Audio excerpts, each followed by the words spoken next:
நமது திருப்பூர் நகரத்திலே இருந்து ஒருவர் இந்திய தேசத்தினுடைய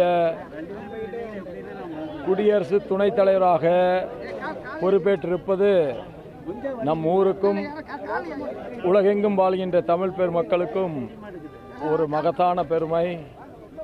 அந்த பெருமையை தந்த நரேந்திர மோடி அவர்களுக்கு நம் நகரத்தின் சார்பாக மகத்தான நன்றி. துணை குடியரசுத் தலைவர் சி.பி. ராதாகிருஷ்ணன் பதவியேற்ற பிறகு முதல் முறையாக சொந்த ஊரான திருப்பூருக்கு இன்று அக்டோபர் 29 வருகை தந்தார். திருப்பூர் சந்திரபுரத்தை சேர்ந்த சி.பி. ராதாகிருஷ்ணன் துணை குடியரசுத் தலைவராக பதவியேற்ற பின் முதன்முறையாக இன்று தாய்நாடு வந்துள்ளார். காலை கோவையில் நிகழ்ச்சிகளில் பங்கேற்ற அவர் பின்னர் சொந்த ஊரான திருப்பூருக்கு பயணம் மேற்கொண்டார். திருப்பூரில் உள்ள குமரன் நினைவகத்தில் அவர் குமரன் சிலைக்கு மாலை அணிவித்து மரியாதை செலுத்தினார். அப்போது பாஜக கட்சியினரும் பொதுமக்களும் தேசிய கொடியுடன் உற்சாக வரவேற்பு அளித்தனர்.